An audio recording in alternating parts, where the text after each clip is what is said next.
Through the muttering crowd, stepping over form fillers and never pausing to apologize, came a pale man. Johannes Cabal was walking to hell. Tow-headed, lean, in his late 20s, but with any spirit of that youth long since evaporated, Cabal seemed otherwise unremarkable except for his air of intent, his unwavering advance on the gatehouse, and his clothes. "Hey, watch it!" barked Al Capone, wrestling with a spelling of venereal, as Cabal stepped over him. "Why don't you just—" The protest died on his lips. Hey! That guy's dressed! He's got clothes!" That guy did, indeed, have clothes. A short black frock coat, slouch-brimmed black hat, black trousers, black shoes, a white shirt, and a tidy black cravat.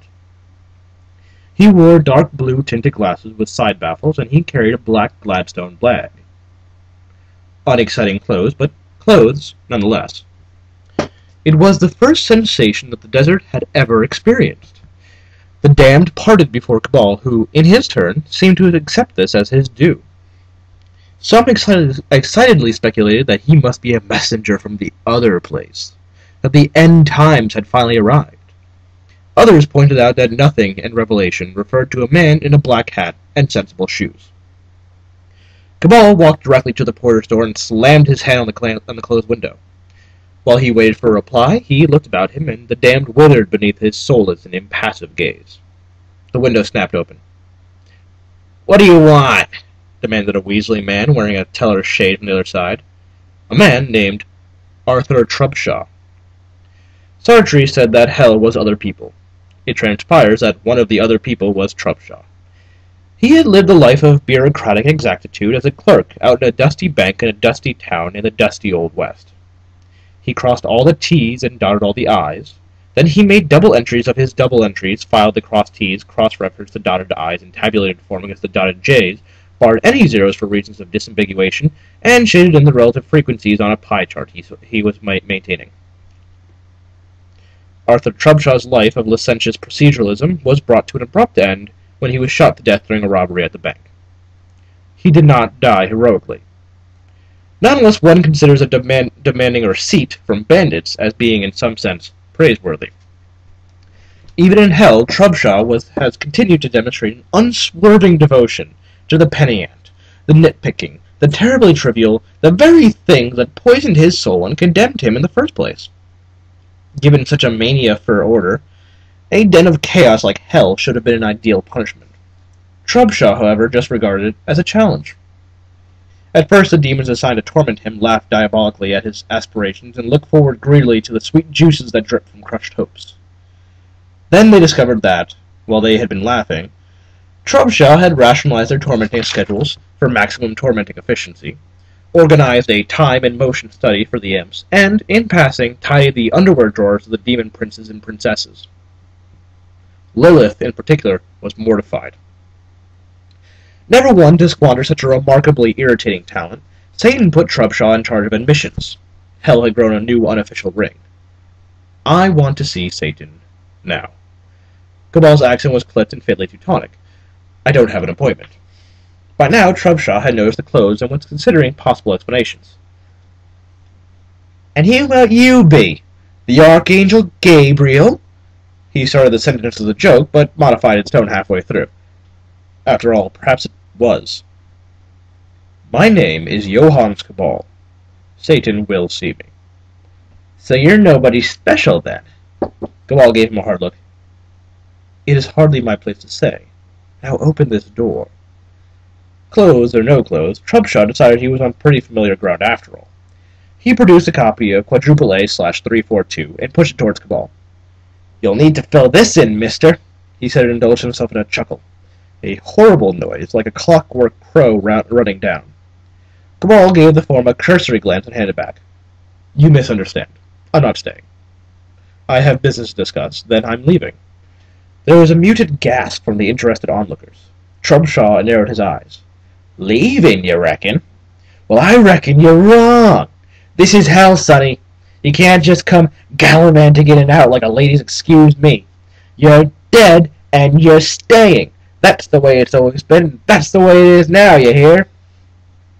Cabal looked at him for a long, long moment. Then he smiled, a cold, horrid rictus that traveled up his face like rising damp. The crowd went very quiet. Cabal leaned close to Trubshaw. "Listen, you pathetic little man. You pathetic little dead man. You're making a fundamental error. I'm not dead. Tried it once, didn't like it. Right now, right this instant, as I look into your roomy little gimlet corpse eyes, I am alive. I have come here at great inconvenience, causing considerable disruption in my work, to talk to your seedy, fallen angel of a boss. Now open the door before you regret it." Everybody shifted their attention to Trubshaw. This was going to be good. "No, Mr. Fancy Pants living fella. I ain't gonna open the door, and I ain't gonna regret it neither. Know why? Because as you spotted so neatly them damn foolish spectacles, I'm dead. And better yet, I'm on the payroll in these parts. My job's to make sure people fill in the paperwork. All the paperwork. Elseways, they don't get in. And right now, right this instant, I'm guessing that means too, you lanky son of a bitch. So, what are you gonna do about that, eh?" For his answer, Cabal raised his bag until it was level with the window. Then he carefully opened it, and with a flourish like a stage magician, produced a skull. Trubshaw shied away momentarily, but curiosity overcame him. "What you got there, you freak?" Cabal's horrible smile deepened. "It's your skull, Trubshaw." Trubshaw blanched, and his eyes widened as he gazed at it. "I liberated it from your old town cemetery. They still talk about your death there, you know. You've quite passed into local folklore."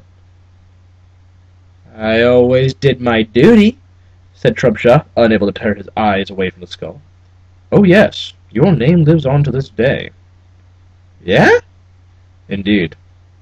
Cabal waited exactly long enough for pride to start swelling agreeably in Trubshaw's withered excuse for a heart before adding, "It has become a byword for stupidity."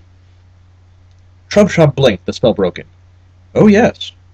Well, what do you expect if you get yourself murdered for the sake of a receipt? Children say, 'You're as dumb as Trubshaw' to their little playmates. When their parents refer to somebody remarkably stupid, they'll say, 'Well, there goes a proper Trubshaw, and no mistake.' You can get souvenirs and everything. It's quite the cottage industry." He smiled, and something like benevolence slipped into his expression for the first time. It was almost certainly a trick of the light. Trubshaw incandesced with fury. "How the heck do you reckon you're gonna get by me now, you goddamn kraut?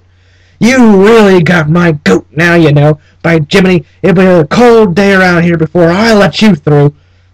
Cabal affected a yawn. "Ugh. Your reputation is well deserved, Arthur Trubshaw. You think I stole this skull as a keepsake. Do you know who I am?" "I don't care who you are, mister. You can take your bag of bones and shove it up right up your—" "I am Johannes Cabal, Necromancer." It went very quiet indeed on both sides of the door. Word gets about in the shadowed places. Corpses exchange scuttlebutt and gossip, and they know all about the necromancers. The sorcerers who use the dead. They are the boogeyman's boogeymen. Now, Arthur, your choice is clear. You can open the door and let me in, or I can go back to the land of the living in a truly abominable mood, raise you up from this place, put your cankerous soul in something that will do as a body, and then make you wish you were dead, all over again. Repeatedly. Cabal pulled down his smoked glass spectacles far enough to show his hard, humorless eyes, gray, flecked with blues that suggested tempered steel in difficult times ahead for any foe. And Trubshaw knew he meant every word. Wishes it to be.